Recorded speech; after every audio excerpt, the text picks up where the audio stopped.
दोस्तों मैं यहाँ पे दो क्वेश्चन लिखे हुआ हूँ। देखिए आप यहाँ पे दो क्वेश्चन है। जैसे पहला क्वेश्चन है जिसमें यहाँ पे बोला गया है कि अभाज्य गुणनखंड विधि द्वारा 96 404 यानी कि 96 और 404 का एचसीएफ और एलसीएम दोनों ज्ञात कीजिए। ठीक है, दोनों बताइए, इसमें यह लिखा गया है।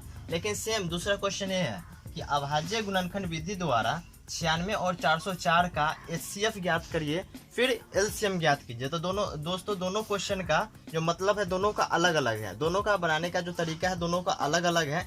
जैसे कि मैं इसका तरीका मैं पिछले वीडियो में बता चुका हूँ, नहीं देखे हैं तो जाकर देख लीजिएगा। लेकिन मैं ऐसे शॉर्ट में आपको बता दूंगा कि क्या होता है इसका, ये कैसे बनेगा और ये कैसे बनेगा, इसको मैं एक्सप्लेन करूंगा। तो चलिए वीडियो को देखते हैं। तो दोस्तों वीडियो वो देखने से पहले अगर चैनल पे पहली बार आए तो प्लीज़ चैनल को सब्सक्राइब कर लीजिएगा और वीडियो अच्छी लगे तो प्लीज़ लाइक जरूर कर दीजिएगा।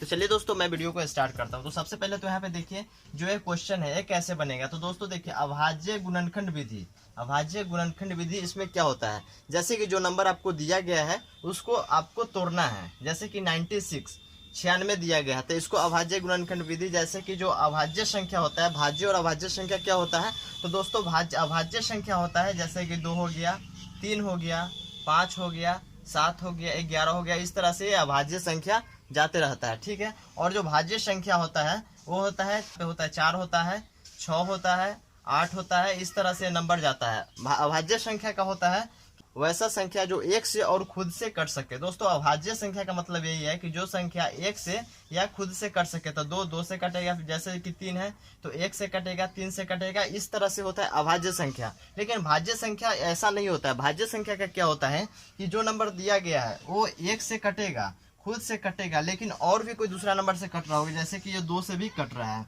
इसी तरह से अगर यहाँ पे देखा जाए 6 का, तो 6 को देखिए, 6 है तो 1 से कटेगा, फिर 2 से कटेगा, 3 से भी कटेगा और 6 से भी कटेगा। तो इस तरह से होता है भाज्य संख्या। तो दोस्तों इसलिए यहाँ पे बोला गया है कि अभाज्य गुणनखंड विधि द्वारा इसको 96 को और 404 को दोनों को यानी कि एचसीएफ और एलसीएम निकालिए। तो चलिए हम देखते हैं कि एचसीएफ एलसीएम कैसे निकलेगा। तो यहाँ पे दिया गया है 96 यानी कि 96। तो 96 अगर हम लिखते हैं, 96 लिखे, तो इसको अगर हम तोड़ते हैं, तो इसको अगर तोड़ेंगे तो क्या करेंगे, इसको तोड़ने के लिए 2 से लगाएंगे, 2 से लगाते हैं तो कितना जाएगा, ये 48 आ जाएगा। इस तरह से हम इसको आगे तोड़ते हैं। तो फिर से तोड़ेंगे तो हो जाएगा 24, 2 से लगाएंगे तो हो जाएगा 12, फिर 2 से तो 6, 2 से 3। तो दोस्तों इस तरह से यानी कि 96 है तो 96 को हम क्या लिख सकते हैं, 2 गुने 2 गुने 2 गुने 2 गुने 2 गुने 3, इस तरह से लिख सकते हैं। और इसी को चाहे तो हम ये लिख सकते हैं 1 2 3 4 5, 2 5 बार आया है तो 2 के पावर 5 गुने यहाँ पे 3, इतना लिख सकते हैं। फिर अगर दूसरा नंबर को देखा जाए, जैसे कि 404 है तो 404 को अगर हम तोड़ते हैं, 2 से तोड़े तो हो गया 202 हो गया, फिर यहाँ 2 से लगाएंगे तो हो जाएगा 101।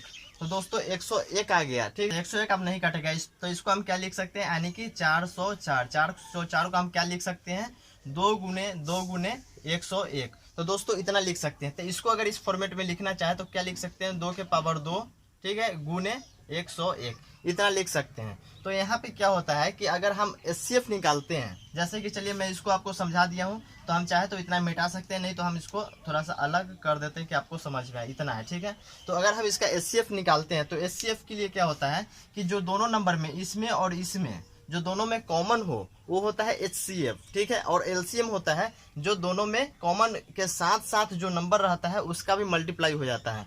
तो इसमें अगर ऊपर वाले के तरीका से अगर बनाते हैं इसको, अगर ऊपर वाले तरीका से अगर इसको देखते हैं तो इसका जो हो जाएगा, इसका हो जाएगा एचसीएफ हो जाएगा। इसको तो हम लिख सकते हैं 2 के पावर 2 गुने 2 के पावर 3 गुने 3, क्योंकि ये दोनों तो जुड़ जाता है, पावर में रहता है और मल्टीप्लाई होता है तो दोनों जुड़ जाता है। तो इसमें देखिए 2 पर पावर 2 और इसमें भी 2 के पावर 2, तो दोनों में तो कॉमन है। तो इसलिए जो कॉमन आ गया, देखिए 101 है, यहाँ पे 2 है, 3 है, तो ये सब कॉमन नहीं है, लेकिन कॉमन 2 के पावर 2 और 2 के पावर 2 दोनों में है। तो इसलिए जो इसका एचसीएफ हो जाएगा वो हो जाएगा 2 के पावर 2 यानी कि 4। तो दोस्तों इसका जो एचसीएफ हो गया वो हो गया 4। लेकिन अगर एलसीएम का बात करें तो एलसीएम का कैसे निकालेंगे। तो दोस्तों देखिए यहाँ पे जब एलसीएम का बात करते हैं तो 2 के पावर 2 तो दोनों में है, तो इसको 2 बार मल्टीप्लाई नहीं करेंगे। तो अगर एलसीएम निकालते हैं तो क्या करेंगे, तो 2 के पावर 2 हो गया गुने, यहाँ पे कितना है, फिर 2 हो गया, 2 के पावर 3 हो गया और 3 हो गया, तो इसको फिर करेंगे 2 के पावर 3 गुने 3 गुने, और यहाँ पे देखिए यहाँ पे है 101 भी है, तो 101 भी है तो इसको 101 को गुना करेंगे और जो आएगा वो हो जाएगा इसका एलसीएम। ठीक है, इसका एलसीएम आ जाएगा, तो इसको आप गुना कर कर देख सकते हैं, यही इसका कंसेप्ट है। लेकिन अगर इस तरीका से बनाते हैं, जैसे अगर नीचे वाला तरीका से बनाते हैं तो इसको कैसे बनाना है, तो नीचे वाला जो तरीका है उसको अगर हम बनाते हैं तो चलिए मैं आगे बताता हूँ। तो अगर ऊपर वाले के लिए अगर बात करते हैं, जैसे कि दूसरा नंबर क्वेश्चन का अगर बात करते हैं, तो इसको लिए बनाने का यही तरीका है कि जो यहाँ पे देखिए यहाँ तक तो इसको करना ही है। ठीक है, इसको यहाँ तक आपको करना है, यहाँ तक करना है, यहाँ तक करना है। जैसे कि जब तक दोनों नहीं निकालिएगा, जब तक आपको दोनों में एचसीएफ नहीं मालूम चलेगा, तो इसलिए दोनों को करना है। तो दोनों का जब कर लीजिएगा तो यहाँ पे आपको एचसीएफ मालूम चलेगा, लेकिन नीचे वाला आपको इस तरह से नहीं बनाना है। ये जो तरीका था ये ऊपर वाले क्वेश्चन के लिए था। जैसे कि दोनों क्वेश्चन अलग अलग ढंग से दिया रहेगा, दोनों को अलग अलग ढंग से ही बनाना है। तो देखिए दोस्तों, उसके लिए तो ऊपर एचसीएफ निकालने बता दिया हूँ कि एचसीएफ कैसे निकलेगा। जब एचसीएफ ऐसे निकाल लेते हैं, यानी कि अभाज्य गुणनखंड विधि द्वारा, तो आपको एलसीएम निकालने के लिए आपको क्या करना पड़ेगा, तो आप लोग एक फॉर्मूला जानते हो, एलसीएम गुने एचसीएफ होता है। एचसीएफ बराबर होता है दोनों संख्या का गुना, दोनों संख्या का गुना।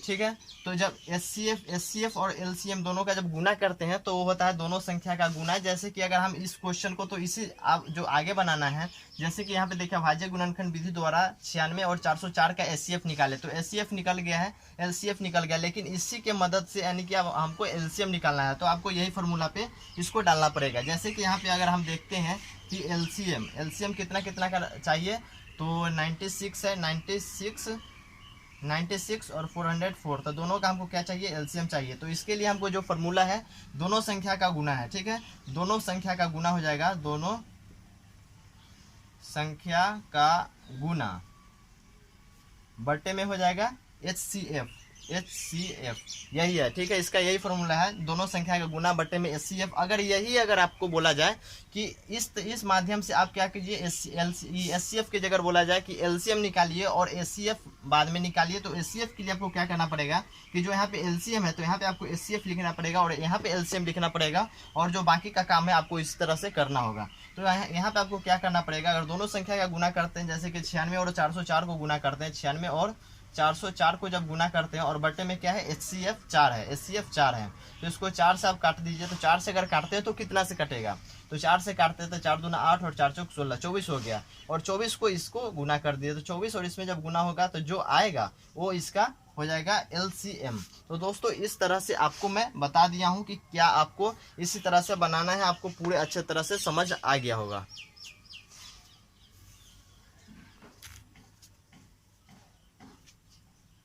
तो इसी तरह से बनाना है दोस्तों, आपको पूरे अच्छे तरह से समझ आ गया होगा कि अगर एक क्वेश्चन रहे तो इसको इस तरह से किस तरह से बनाना है आपको समझ आ गया होगा। लेकिन अगर वही क्वेश्चन को अगर इस तरह से बोला जाए कि आप एलसीएम निकालिए, यानी कि पहले एचसीएफ निकालिए फिर एलसीएम निकालिए, तो किस तरह से बना सकते हैं। तो दोस्तों इससे पहले मैं आपको बता चुका हूँ कि एचसीएफ जो बनाना ऐसा बनाना है, इसको भी मैं डिटेल में बता चुका हूँ। रूट अंडर जो 5 होता है या रूट अंडर 3 होता है या रूट अंडर 7 या कुछ भी दे दिया जाए, अगर उसको बोला जाए कि उसको अपरिमेय संख्या साबित करना है, दोस्तों वो सब मैं आपको बता चुका हूँ। इसलिए आप जाकर प्लीज़ यानी जो प्लेलिस्ट है उसको जरूर चेक कीजिएगा, आपको वहाँ पे पूरे मालूम चलेगा कि किस तरह से बनाना है। अगर आपको कोई भी प्रॉब्लम होता है तो नीचे कमेंट बॉक्स में एक बार कमेंट जरूर कीजिएगा, और चैनल को प्लीज़ सब्सक्राइब जरूर कर लीजिएगा अगर आपको अच्छी लगी हो वीडियो तो दोस्तों अभी के लिए बस इतना ही, फिर मिलते हैं अगले वीडियो में, तो प्लीज़ चैनल को जरूर सब्सक्राइब कर लें।